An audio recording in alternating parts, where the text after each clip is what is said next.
right. If you're watching, thank you. All right. So this is episode 3 of the Advocating Brother podcast with your host, the Advocating Brother. That's me. Yeah. So today, well, I believe the last time I put out an episode, it was either 2 or 4 months ago. I think it was 4. It's one of the two.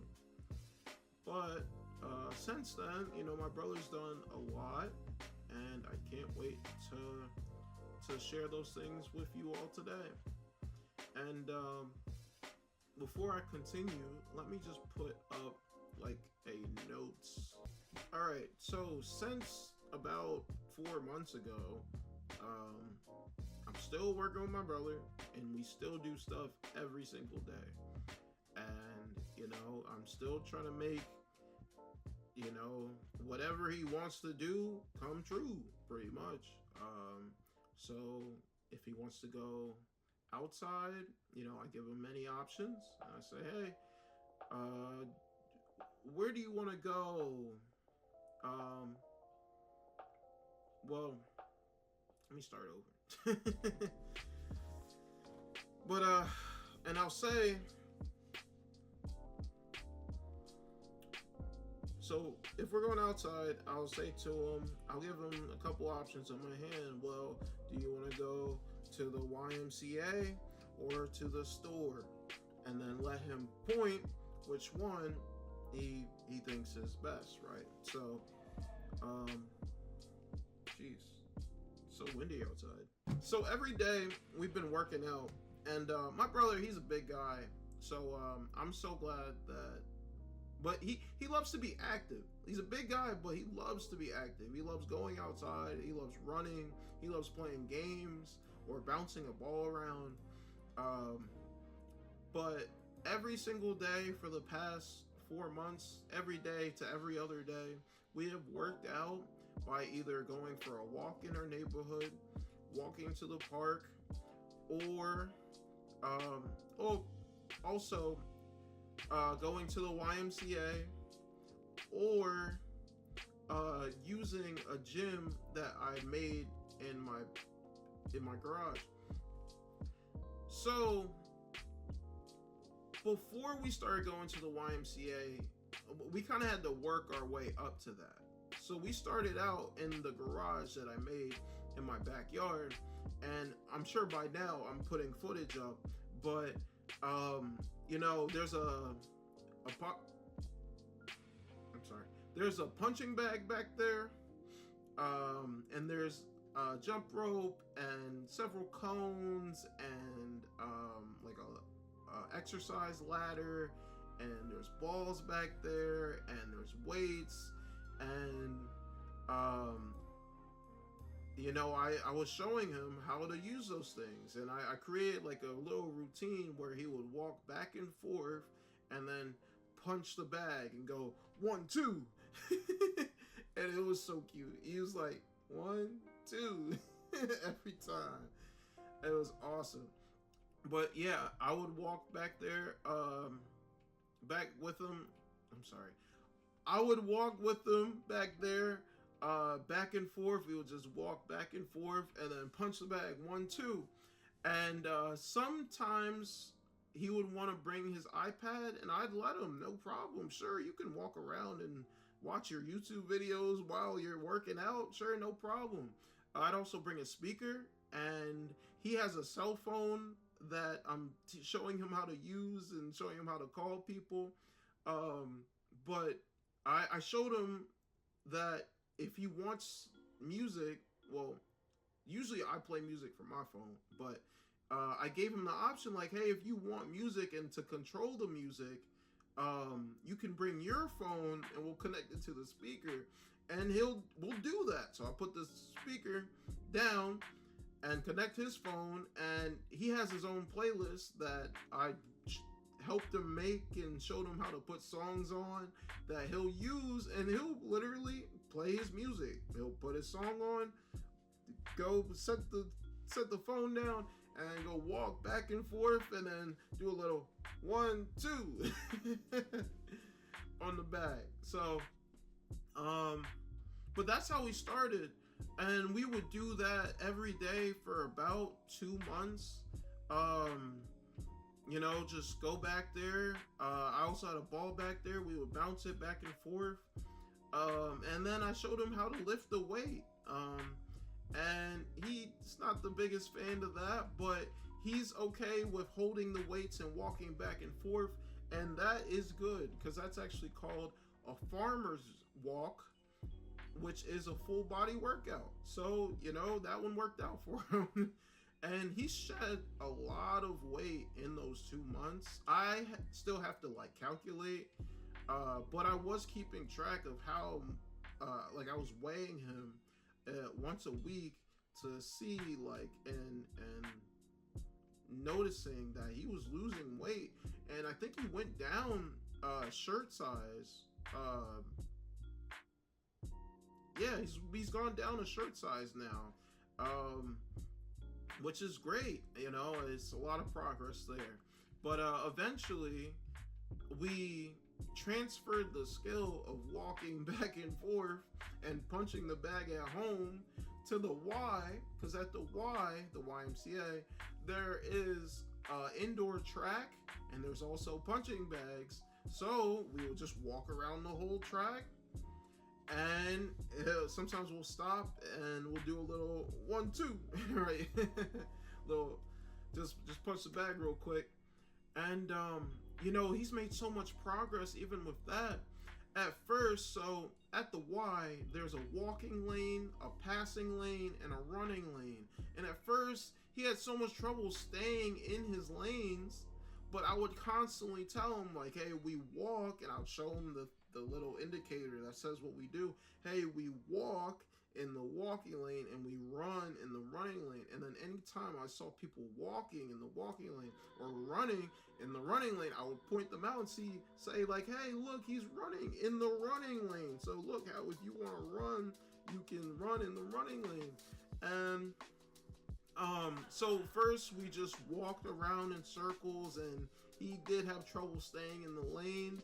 And then after about a week and a half, he began wanting to run, but it's hard running because you gotta stay in the right lane. So we had to work on it. But after about 2, and I'd say about 3 weeks, he began running in the correct lanes. And now he doesn't even need reminders. He knows to walk in the walk lane and run in the run lane. And it is amazing because he'll literally, I'll ask him, I'll say, hey, do you want to walk or run? And he'll point to run, and I almost confused myself. He'll point to run and then go over to the run lane and start sprinting. And he is really fast. He's a big guy, but he's really, really fast. He loves to run. And I think what I'm going to do next is find him some kind of Special Olympics or just some other kind of event. I was thinking of a 5K, but it's just too many people and it's kind of a lot. But I think he could do a 100-meter dash or something, because he's really fast, and when he runs, he covers ground. But yeah, so at the Y, we've done other activities at the YMCA as well. I showed him how to box jump, and he loves it. We box jump there just about every time.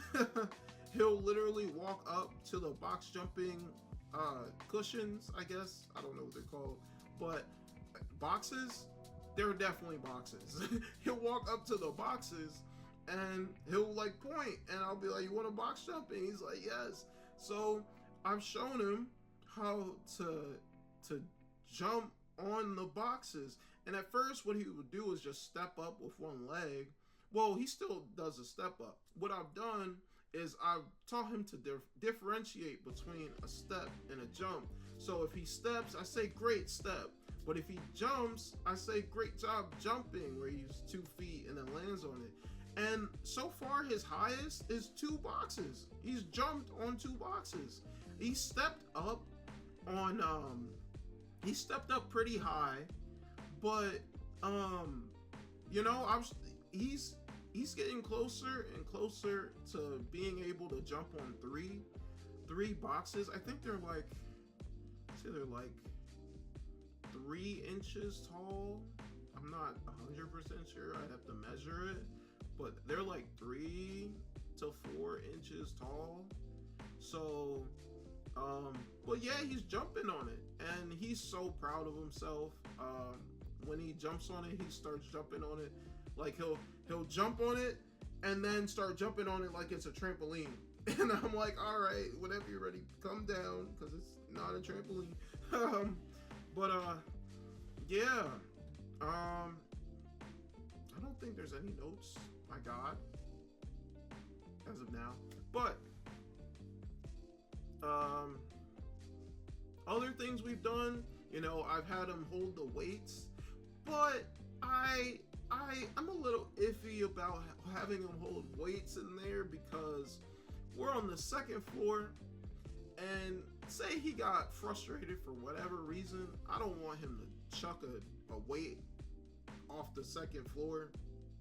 That would be really bad. So we don't hold the weights, and he doesn't really want to like stand and hold the weights and like do those kind of exercises. So we just don't do those kind of things. But he does punch the bag, he gives a quick 1, 2.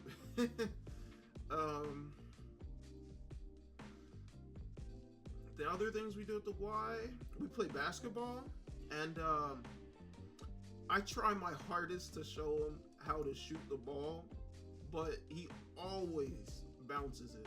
He just bounces it. Usually he bounces it to me, but if I just heard a switch sound, and I'll check your whatever that was in just a second. But yeah, usually he bounces it to me if we're like, playing that kind of catch, that back and forth. Or if I say like shoot it in the hoop, he'll bounce it and it doesn't go close to the hoop, unfortunately. But hey, I'm not gonna give up. I'm gonna keep trying to show him how to shoot that ball. And then hopefully one day he'll toss it up without my help and me holding onto the ball with him and tossing it up. So maybe one day. But also when we're there, what I do, we'll use a basketball, sometimes a soccer ball if it's available, but I'll pull out a net and have him kick the ball into the net and, work on that. And then sometimes he'll pass it to me and I'll kick the ball in the net, but that happened like maybe once, but, he kicks the ball into the net, it's just good ways to work out. But,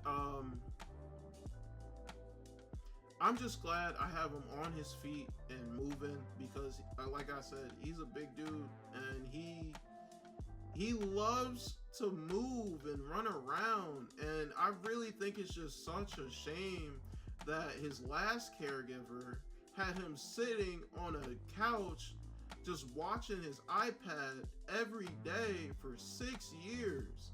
I think that's just such a shame, because he loves being outside and he loves to exercise and he loves just being around people and being in the community.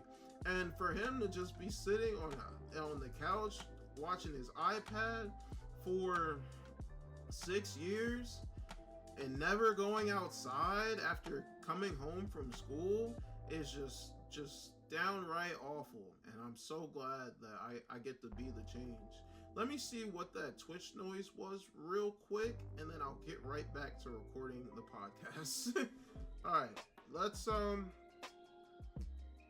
I was talking about the YMCA. Let me talk about other things he's done these past couple months that I haven't been recording. We went to the zoo, and he loved the zoo. And when we were at the zoo, many great things happened. First, he took his first picture using a phone. so my fiance helped him a little bit. Like she pulled up the app and like put the it's my phone right here. Put the helped him hold it up and stuff. But my brother is so funny. When they were taking the picture, he grabbed her hand and like moved the camera so that he could angle it better. And then he took the picture.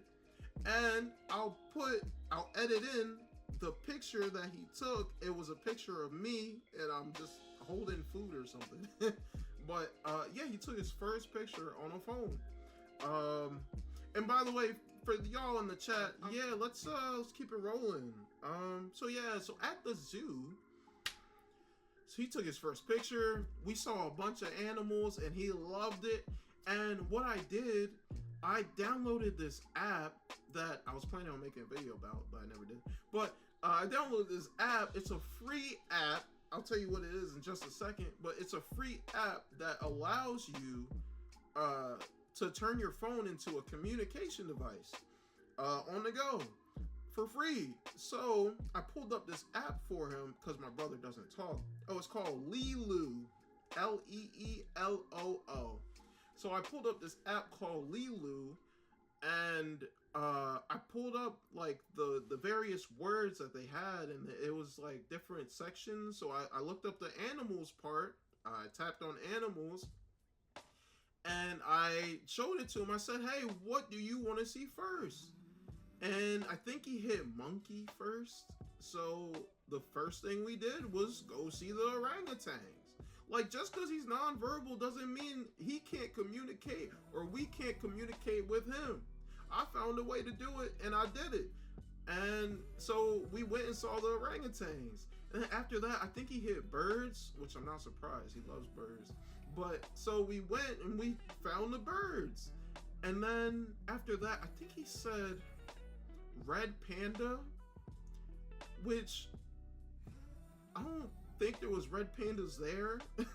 But I think we went to go see the bear exhibit after that. So, I was asking him like, hey, where do you want to go next? And using the app. And he would pick an animal and we'd go find it. And he had a great time at the zoo.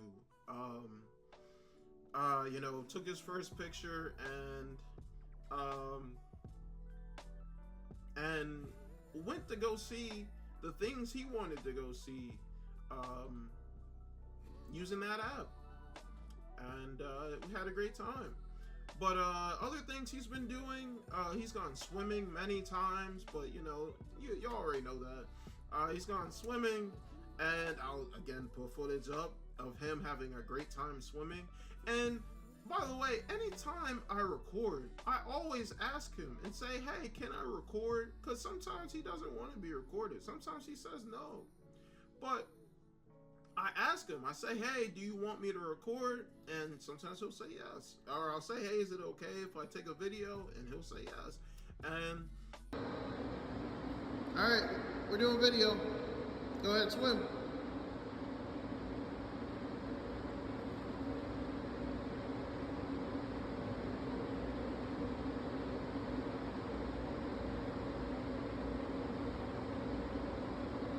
Go ahead, you're good. Oh, no video? Video, yes or no? Yeah, okay. Okay, you're good. You can swim.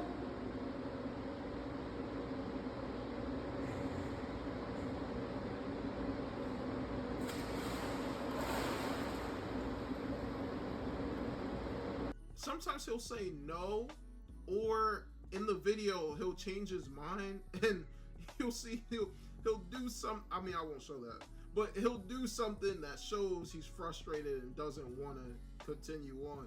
So, like, for example, he might try to, like, hit me with a broom. No exaggeration, but, something like that. So, or he might bang on a table or something, and I'll be like, we don't have to record, it's okay. Do you want to record? No. Okay, that's fine. And then I delete the video kind of thing. So, but when I am recording, I'll say to him, hey, I'm recording a video. And he's like, yes. And he gets it. That way, I kind of have his consent a little bit. I don't just want to whip out the camera and start recording him. Um, but where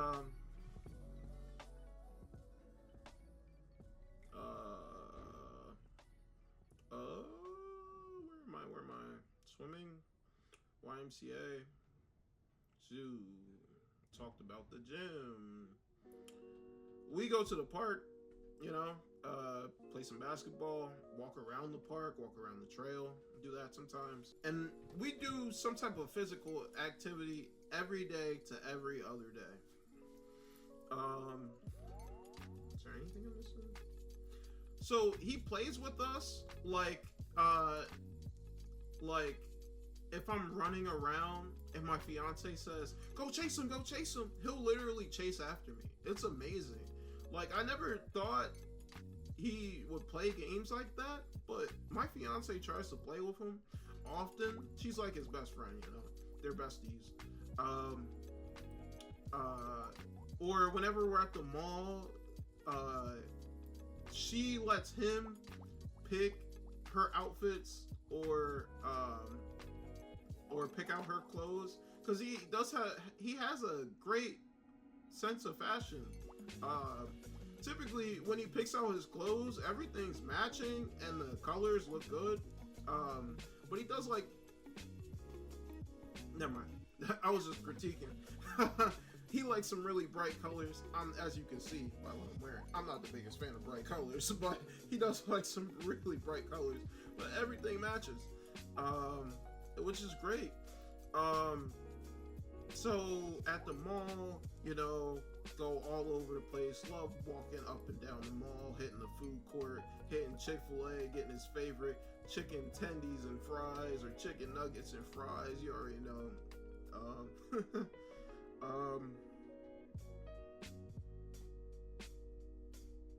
And I did say play with us. Just trying to make sure I got everything before I move on to the next part.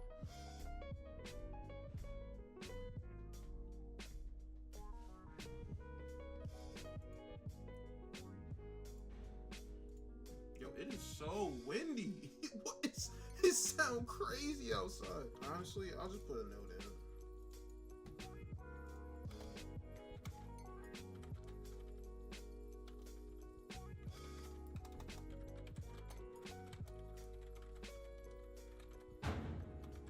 Alright, that was not the wind. There has to be like construction or something outside.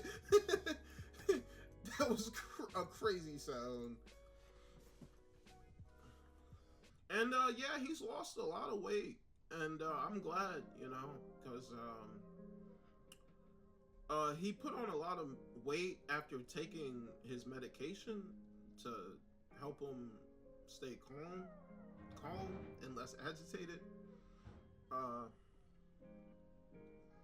So it's good that he's able to shed that weight, and he loves being active. He really does. So, yeah. I've also been getting him a lot of activities. I got him a bunch of games like Jenga or Slinky or Play-Doh or many balls. I've gotten, what's that game called? I've gotten him Cornhole. I got him the game with the balls on the string that you have to like throw it, and there's like 3 posts. I don't know what that game's called, but it's another backyard game. You know, just different kind of games so he could try, you know, experience new things. At some point, he's blew his first bubbles with me. For him, for a regular bubble wand, it is really hard for him to blow a bubble. In fact, it's almost impossible. When he blows on it, like, he just can't seem to make a bubble come out. Like, it barely moves for a bubble wand. So one day when I was out, I think I was at Rite Aid. Rest in peace, Rite Aid. But back when there was Rite Aid, I was at Rite Aid, and there was this bubble set, and it had like several bubble wands and pipes, like basically, like, it's not for smoking, but they look like smoking pipes, but they're for blowing bubbles. Like, you put the soap in the little chamber, and then you would blow into it, and bubbles would shoot out.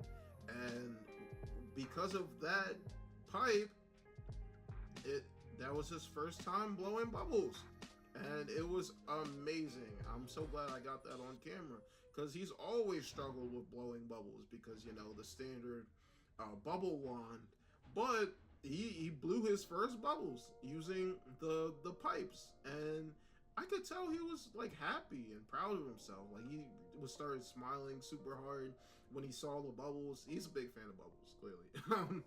But yeah, I've also gotten many books for him. Anytime where I'm at the thrift store, if I see anything good for him, I'll grab it for him. And also, we go to the library every now and then, and we'll go out and we'll go to the kids section, because he loves kids books, like Dr. Seuss, and we'll go get like however many books he wants. Usually he picks like 6, about there, something like that. Yeah. I was about to say 6, 7 books, but I stopped myself. I don't know why I just said that now. Oh my gosh. I'm glad I stopped myself the first time. So yeah, just buying a bunch of new gadgets and trinkets and things. Several stress balls, many different sensory toys like Play-Doh, sensory balls, things like that. And just sitting down and doing them with them. And we're like crafting things, and we're doing puzzles, and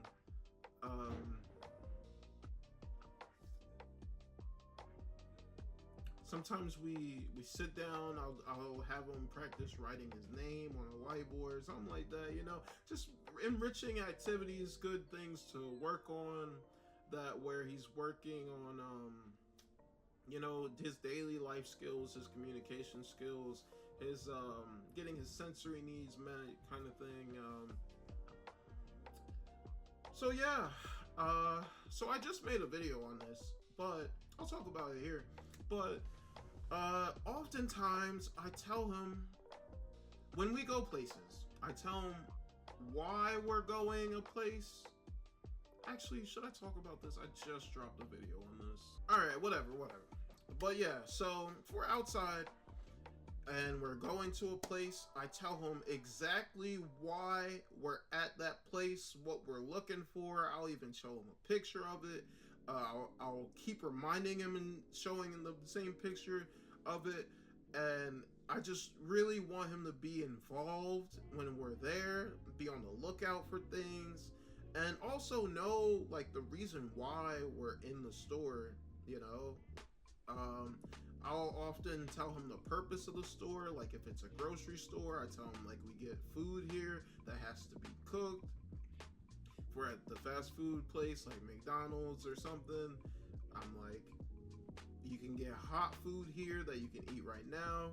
If we're at the hardware store like Lowe's or Home Depot, I say you get tools here to fix things. If we're at like Macy's, I'll say, hey, you get clothes here. So this is if you want your hats, your shirts, your shoes, your pants, all those things, you can get them here. And yeah, so I tell him what the purpose of the store is, and even show him pictures as needed. That way he understands that, certain stores, we're not going there for food, or certain stores, we're not going there for clothes. And like things just make more sense to him.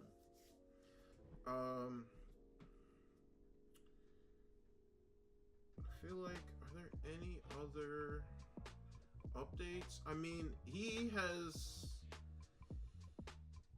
There are a couple new things. So he's been talking a lot more. He's been talking louder, and he's not afraid to talk or communicate however he feels is best. Like sometimes he'll point, or he'll tap on things, or he'll tap me on my shoulder, or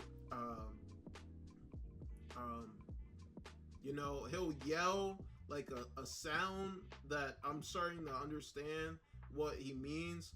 Like sometimes he'll be like, "Babada!"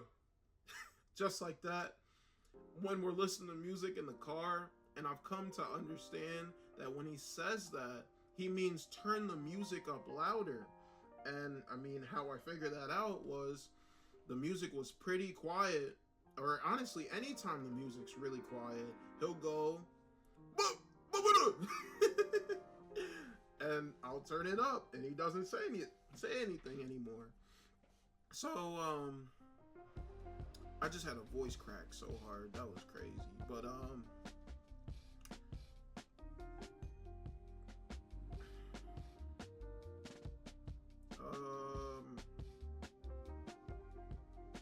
is there anything else I'm missing as far as him talking? He's talking a lot louder, which is awesome. Oh, if he wants bubbles, or if he's in the hot tub and he wants me to turn on the jet streams, he'll be like, "Bubble!" extremely loud. And I'm like, thank you for using your words. That's awesome. It's great. Honestly, I should put the video up. I'm not going to do it for this video, but I should put the video up of him being like, "Bubble!" It's so funny. And I love it because he's just trying his hardest to tell me he wants the bubbles on the hot tub, you know, or he wants to blow bubbles.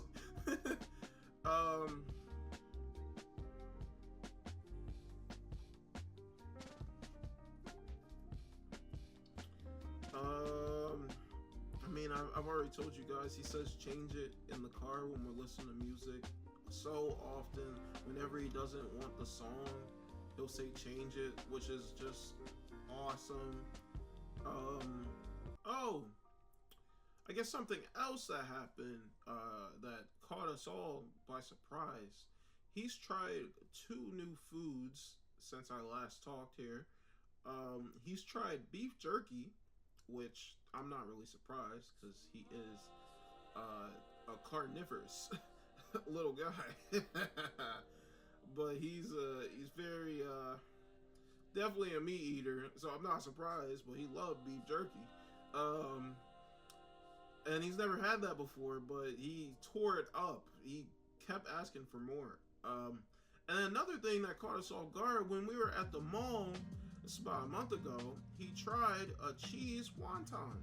I couldn't believe it. I never thought he would try something like that. But, you know, anytime I have food in front of me, I ask him, "Hey, do you want some?" And usually he's like, "No." Or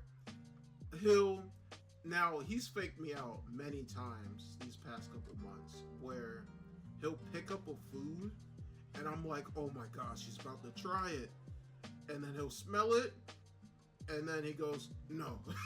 I'm like, oh, so close. But, yeah. So also we've been to the movies many times. And just this past week, he tried a 4DX movie for the first time. And if you don't know what 4DX is, it's one of those movies where you sit down and the chair moves like this, and it moves you all around during the movie like a roller coaster. And there's like water shooting out, and there's like smoke, and like if it's foggy and or misty on the screen, there's like smoke in the air, and it is quite a ride, and he loved it.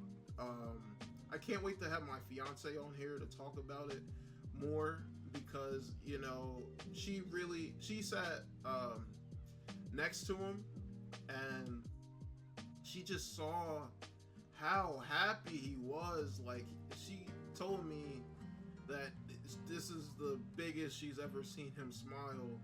He really did love being moved around all in the movie theater in 4DX.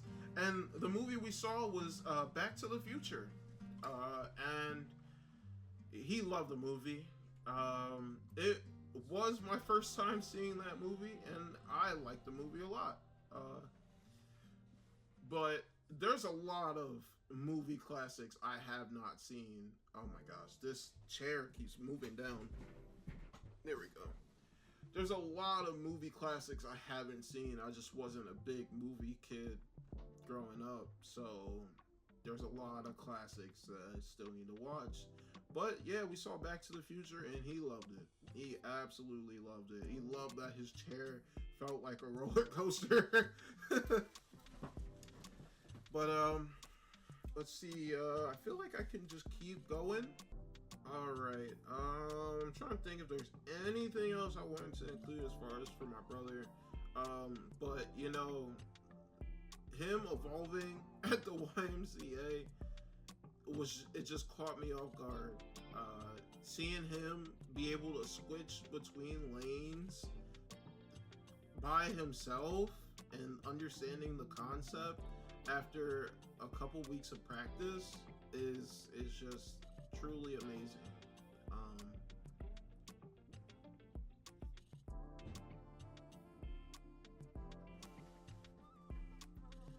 Okay.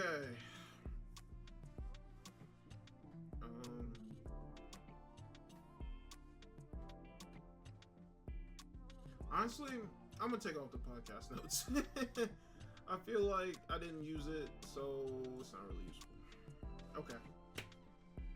Let's keep going. So I'm still showing my cousin how to use the communication book that I made for him, and he's doing very well. It's been a little while since I went and seen him. I think it's been like, I think last time I seen him was like last week. I think so.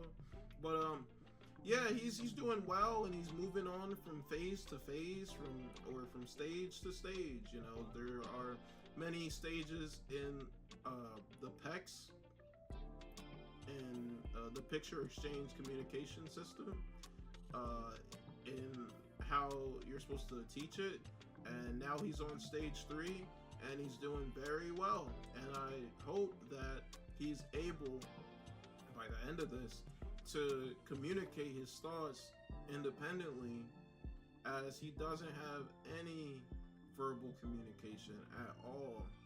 And the only communication he really uses is, I guess they call it positional communication, where he might walk to the door if someone's at the door, or if he wants something like food or something, he will stand in the kitchen.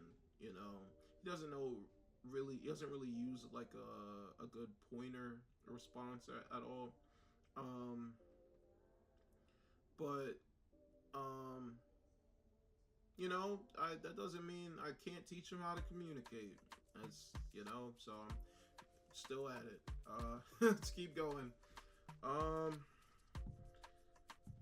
Whew. So there's been a lot of autism in the media lately. Our President Trump, has been talking about autism, saying that I think Tylenol causes autism, and I'm pretty sure that that just don't even make sense. And it's just sad to see that the president is spreading misinformation. And on my page on Instagram, I pinned it actually. I put up a video of, I believe, forgive me if I butcher your name, but Joel Burrell. He is a medical myth buster, and he records videos of him talking about medical myths. And he did one on the link between autism and Tylenol, and he just totally debunks the myth and talks about how it's total misinformation. And if you haven't seen that video, I urge you to go to my page and look it up, because don't get duped, right? It sucks that, you know, it's our president. You would think like you're able to listen to him for advice, but is just blatant misinformation.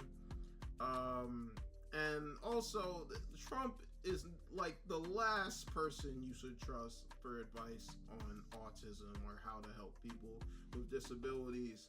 Like, like I feel so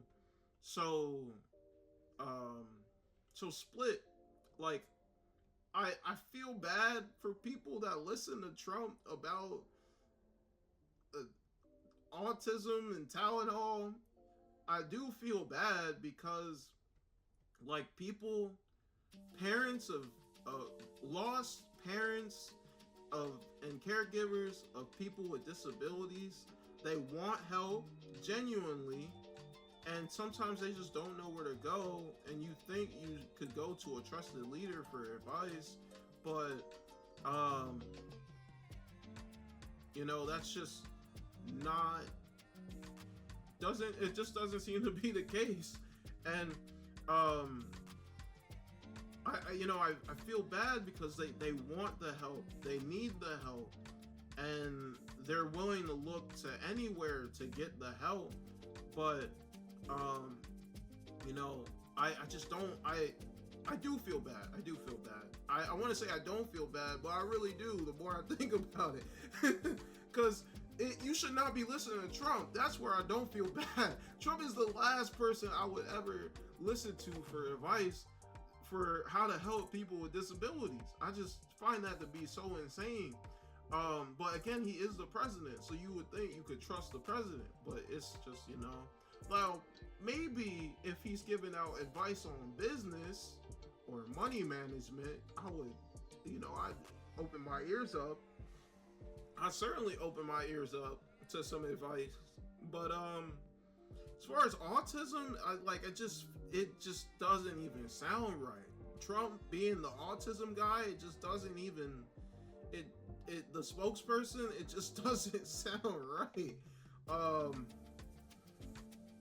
But yeah, if you want to know more information about Tylenol and autism, please go to my Instagram page at The Advocating Brother. It's literally right there.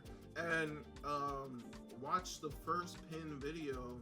It's a guy, black man in scrubs, and he's talking about the link between autism and Tylenol, which there is little to none, honestly. And yeah, you just don't trust Trump as far as how to help people with disabilities. He's like the worst of the worst sources. Honestly, I kind of want to. All right, I might keep this in, but I want to see if I could find this thing. Make sure I'm good. Everything's recording. All right, good. All right, so I was recording a podcast, so I'm gonna just keep it going. But I just wanted to show y'all this real quick on the podcast. But I genuinely think, well, first things first, I want to see, bro, I don't want to do this right now. All right, let me type in autism on Fiverr. And what Fiverr is a website where you can hire people and they can do freelance work. And you can hire people for just about anything. To make you a video, make you a movie, help you with a script, help you make a song, help you with your business, help you with your finances, help make a design for you. It's all types of freelance work, like logo stuff, all types of freelance work.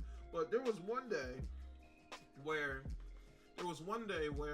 I came on here and I was planning on selling those communication books that I made for both my brother and my cousin, and I wanted to see if I could maybe make them and put them on Fiverr and do it like that. But I was just scouting. I wanted to see like what the competition would be like for as far as autism services on Fiverr. So let's see if it's still on here. Let's see. I will provide coaching for your adult ADHD with autism. I will write trial development topics. This is so much better than what it was before. Let me see. Wow, there's actually like stuff here now. That's awesome. There was actually, let me see if it's on here before I spoil it. But there was one time I found a scammer on here. Interesting. Wow. There's like actual good things on here. That is awesome. Because I literally saw scammers on here. Wow. Interesting.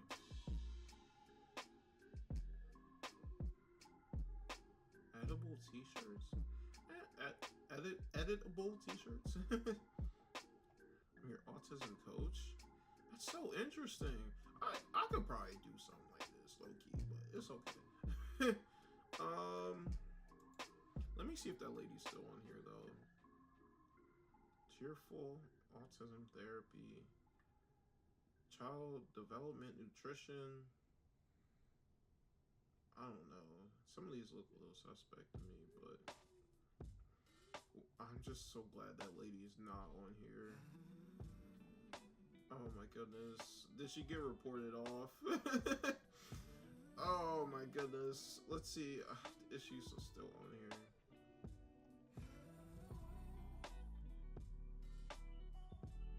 I don't see her. Thank goodness she is gone. Alright, well, what I was going to show you guys was there was this one account that was on here, I think 2 years ago, of this woman that was, she was giving spells to cure autism. She was a witch that had spells to cure autism. And she had a Fiverr account and she was charging like, I think it was like $800 to cure your child of autism. And it was just some utter BS, honestly. I'm glad she got reported off the site because I don't see her on here. Yeah, I don't see her on here. Thank goodness. Because when I seen that, I was like, that is just outrageous. It just broke my heart because there's so many people that genuinely want help for autism and for their loved one. And there's a scammer charging people $800 to chant a spell and cure their autism. And apparently there was reviews. I remember saying she had 4 to 5 verified reviewers. So there was people that actually reached out to her for her to chant spells to cure their child's autism for $800. It's absolutely despicable. And still, I think that lady is a better spokesperson for autism than Trump. I gotta be honest with you. Jokes, just jokes. But yeah, that's why I went back and went to look for it. But I'm so glad they have actual autism services. Dang, $100 a book. Oh my goodness. Fatima, I was gonna charge like less than 40 because that's how much the book costs. But dang, I mean, you are paying for the time and effort. Let me see what her books look like. Hold up, I'm just gonna be a little nosy real quick. What her books look like. That's actually pretty good. I like that. Wow.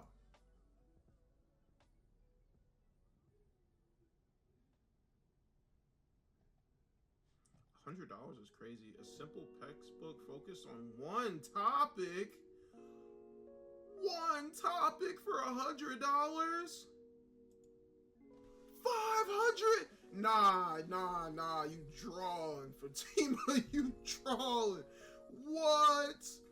I was gonna offer a textbook for less than $40. You charging 500? Oh no. Y'all tripping. Alright, let me get off of this and back to the podcast. That is crazy. 500 for a textbook? I've made at least 4 of them now. And it cost me under like 200 to make all of them. Like, honestly, it cost me less than $150 to make all of them, let alone $500. What? All right, well, if you want a communication book for less than $50, hit me up. Because what was that? Jesus. Oh my goodness. Oh, okay. Well, let's just keep going with the podcast, because oh, I just got a message from one of my mentors in ABA. Let me listen to what it says real quick, and then I'll continue on with the podcast. All right, I'm back. Just had a text. All right, let's keep going with this podcast. There's some topics I want to talk about. Yeah. All right, so I'm seeing a lot of people on social media that are attacking other allies because, or not even just attacking, like discrediting or ostracizing other allies because they use different symbols or they might use different terminology. For example, like some people still use the word severe because they were diagnosed as severe long ago, right? And I'll see other allies, other autism advocates be like, oh, that person used the wrong language, so therefore they're wrong, and we shouldn't listen to them. They're terrible. There's and this and that. But like, what about the other people that use severe, right? Like, they need some representation as well. There are other people that use that terminology just because you don't, or just because it's not the most up to date, right? But the message is still the same. They're still trying to advocate for disability awareness. Another example is using another example are the symbols for autism, specifically the puzzle piece versus the infinity symbol. I'll pull up a picture here, but so the people are saying that the puzzle piece is offensive because it shows that people with autism are not whole, they're missing pieces, things like that. And I think that is just ridiculous because for most, that especially the people that use the picture, the icon, the symbol, they're just trying to advocate for autism awareness. They really are trying to use the symbol that resonates with them and their experiences and what they've learned, and are just trying to show that they're an autism advocate. Now, me personally, I like both. I like the infinity symbol and the puzzle pieces. But for me, that stuff doesn't matter. I'm just glad that there's representation in the media and there are people that are willing to do the advocacy. I mean, well, me personally, I use the infinity symbol, but I'm not going to knock you if you use the puzzle piece. I'm going to be like, thank you for advocating for people like my brother. And I have seen time and time again, people literally being like, well, you don't use the infinity symbol, so now I'm going to totally disavow you and this entire post and just shut down the advocates' attempts at advocating, despite the message, despite the willingness to even advocate in the first place. Just shutting them down over a picture. And in my opinion, we all belong and we all can contribute our experiences without tearing down and excluding people. Now, it's not like they're flat out saying something like derogatory or like, I don't know, racist or something, but to just denounce people because of a certain logo or a symbol, which it's just an outdated symbol. But some people, it's just like using the word severe. It's outdated, it's in the past, but some people still like it. So I think it's just so ridiculous. And I see it time and time again. I think it's so ridiculous. Like, here's an example. Like, this is my laptop here. I don't know if you can see it. Yeah, you can definitely see it. But as you can see, I have a lot of stickers on my laptop, a lot of ABA, autism-related, representation-related things. But as you can see on the tip top, I have the infinity symbol. It's reflective. It's pretty cool. But at the very bottom, I have another part that says, making a difference in little lives one session at a time. And I put that on there back when I was a BHT.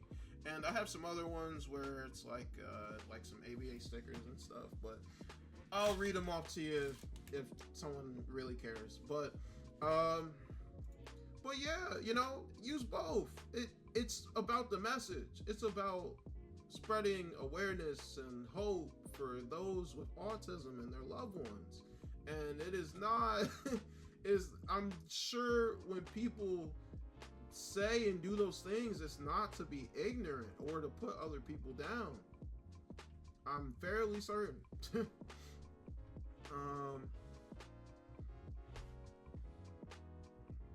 Let me just check something, make sure I have. Honestly, for any advocate, if their intention is to advocate and spread advocate.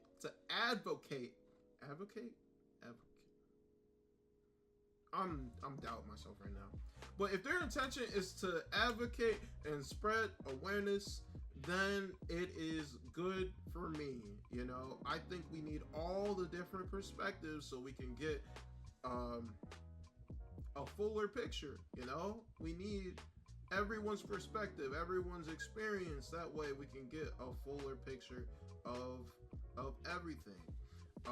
Another kind of similar topic that I want to talk about is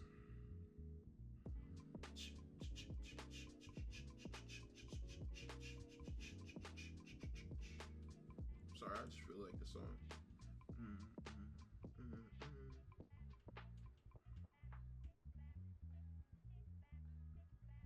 Okay.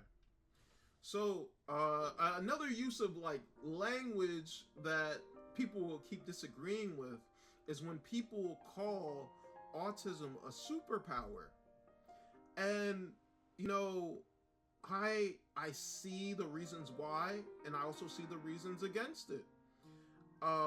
Some people say autism is a superpower because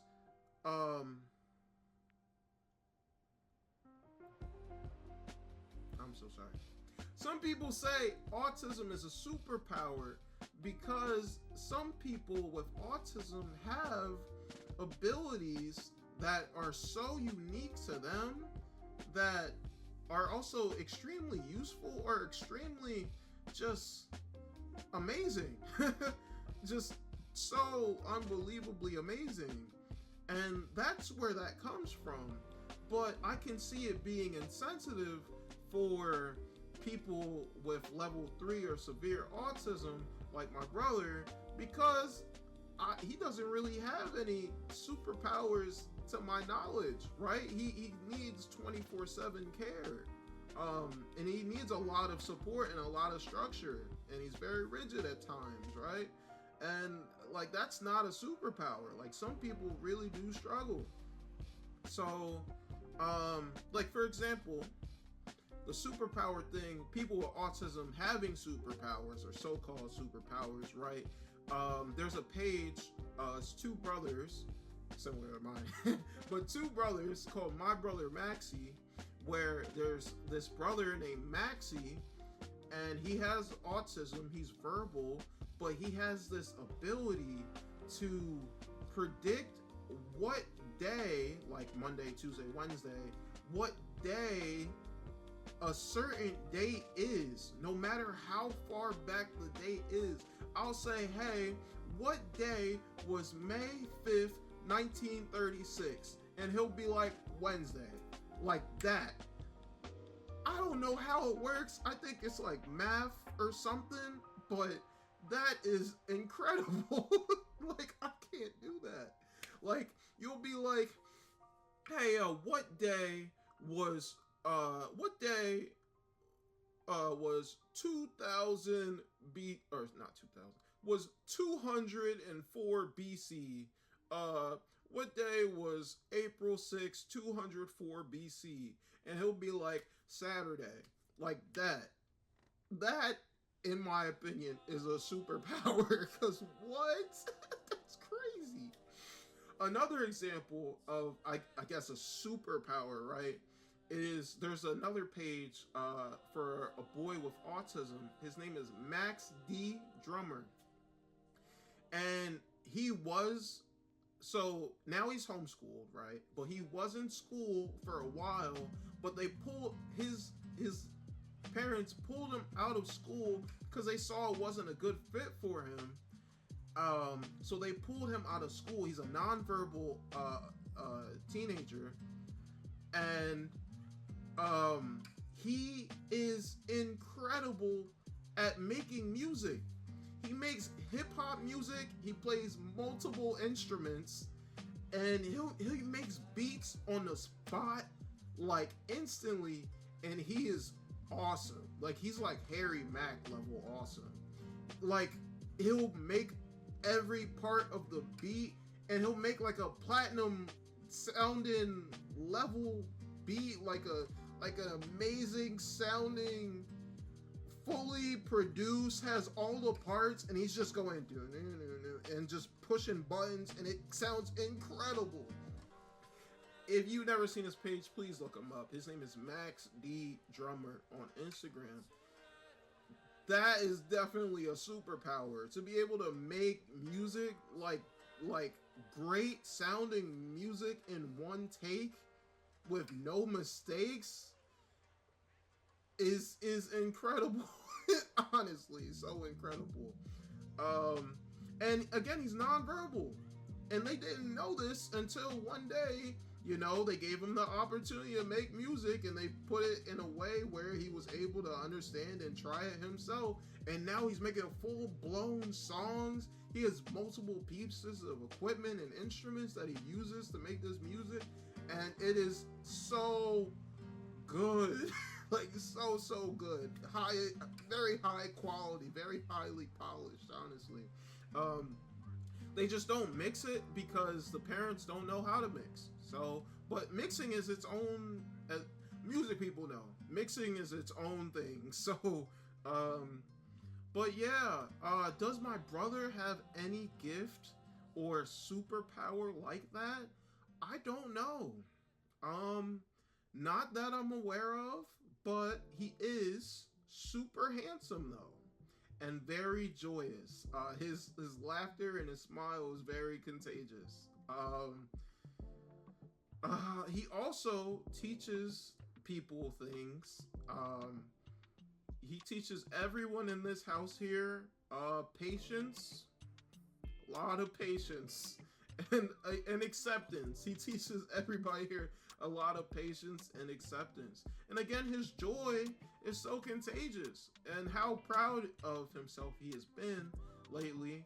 It really is, like, his joy, it is contagious. It sure does spread. But I can see how the word superpower can be insensitive when a lot of people with level 3 autism, not all, because remember, Max D is nonverbal, right? But a lot of people with nonverbal autism, they have a lot of support needs, like very high support needs. And not any like special talents like that. I mean, not until um not until you find it, right? My brother might have something like that. He just might. Like, for example, he's really fast. Like, he runs extremely fast. So like that's a talent he has. Another one, like another talent he has, but I don't know yet, right? He might like his, like I said earlier, his ability to, oh, I didn't say it earlier. I said in another video that I just recorded. But like I said in another video, his ability to understand time is definitely much better than what I understand or can comprehend, because he just surprises me with his ability to just understand when the timer, or know exactly when the timer is going to go off, like to the nearest like 5 seconds. Like it's honestly incredible. What I mean by that is I'll set a timer for him for like, I don't know, 40 minutes, and then in the last 10 to 5 seconds he'll pop up and be like, I know that timer's about to finish. And I don't know how he knows or how he's able to keep track, but because I show him the timer, I don't know how he figures it out from there, but he figures it out. So yeah. So on the flip side, I'm seeing people that talk about level 3 autism or severe autism, but genuinely ignoring that some people do have superhuman abilities, like Maxie's ability with time. I've seen people with autism have incredible abilities to sort things or create systems, like Temple Grandin. She created this revolutionary system for the meat packing industry. No, the slaughterhouse industry, for the slaughterhouse industry. Or have incredible memory, or have incredible art skills, like Victor. I can't think of his Instagram right now, but I'll put it up right here. But Victor, and I've seen other autistic people that have this amazing ability to see a picture and then remember it perfectly. I mean, that's photographic memory, but again, like, I've seen a lot of people with photographic memory that are autistic, or having incredible mathematics skills, like Maxie with his time, or having now this isn't often, because oftentimes people with this, or let me say it first, but having amazing abilities to sense feelings or have empathy for others. And this isn't everyone, because a lot of people with autism struggle with social skills and the ability to read people's faces and determine emotions. But some people really do have those gifts. They really do have those, quote, superhuman abilities. So I'm seeing the flip side. I'm seeing,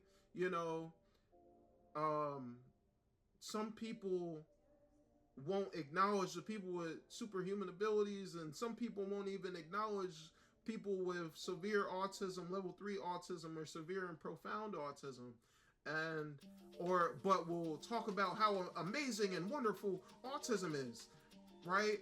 And it's just not real. It's just not a good picture when we just talk about one and exclude another one.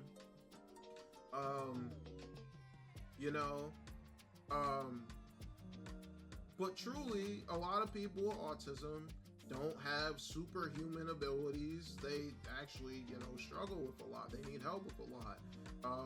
I would know, my brother, he still doesn't really understand why we have to look both ways when we cross the street. It's obvious why you look both ways, because you don't want to get hit by a car, but he doesn't really he doesn't understand that danger, that safety element, you know. Like if there's a ball flying in his face, he'll flinch because he don't want to get hit, but he doesn't. I guess he just hasn't. He just doesn't understand that concept that cars are dangerous, right? That certain objects are dangerous versus other ones. Or cars are dangerous sometimes. Moving cars are dangerous, right? Let's see. Okay. I'm trying to see. Yeah, but let me wrap that up. So, I think that it is so important to have representation of both and to show all the different sides of autism, even level 3. I'm kind of split on it. I wish people would even show the difficult times, so people that relate, don't feel so alone. But also, there's like an ethics aspect to it. Like, you don't want to record your loved one while they're flipping out and having a bad day, like, and then show that to the world. That's not really cool, right? It's kind of cruel,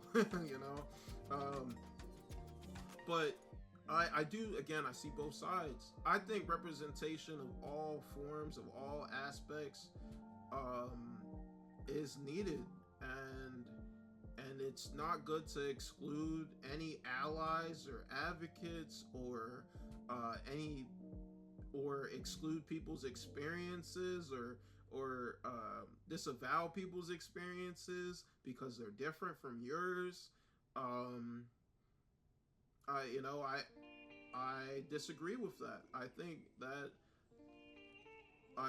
that representation is key, and advocacy is key, and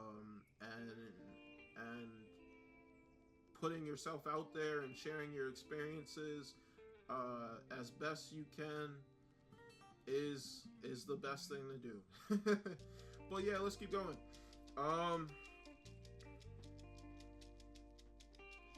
Actually, I think I'll make a separate video on this. I'll touch it briefly. But so another thing about autism, a lot of people with autism, like nonverbal autism or severe autism or level 3 autism, a lot of those people have,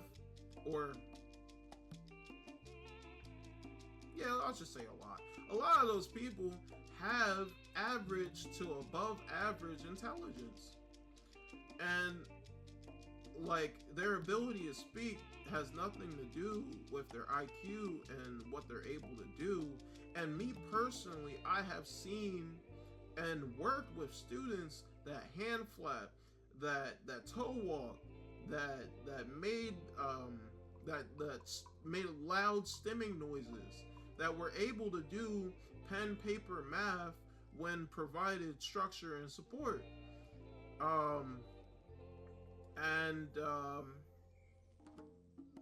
So that's just something that a lot of people don't realize. Like I saw in the news recently, there was a woman that graduated college, and she was totally nonverbal, and she did a speech using her iPad. And I think she is a great example of how people can be nonverbal and have average to above average intelligence. And I find that to be so fascinating and so amazing. And a lot of people don't know that. So, just wanted to let you know. But I will be making another video talking about that very soon.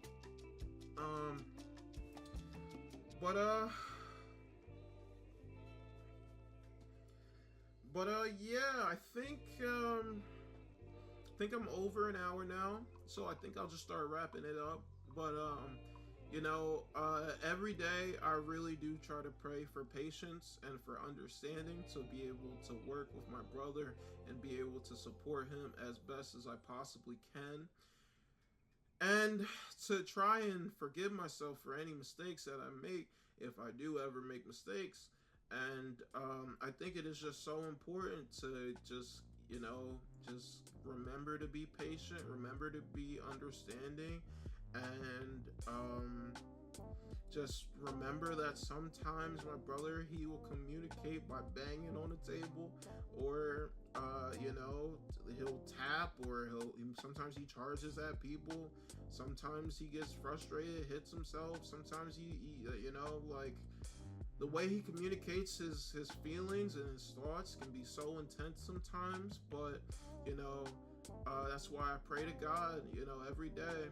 And even if you're not religious, like, really sit and meditate on that thought and idea of being able to, how can I accept my loved one as he is, as she is, as whoever is, so that I'm best able to support them in the long run. Um, you know, um, I really do pray to have that understanding and that patience to see things from his perspective and to work with him. And so that is um,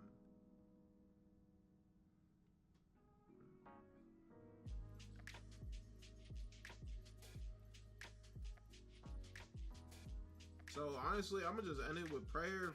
God, I pray for the strength, and help me to have the strength and the courage and the endurance and the patience and the understanding to really work with him and see things from his perspective, and try to make all every day with him, maximize it, and try to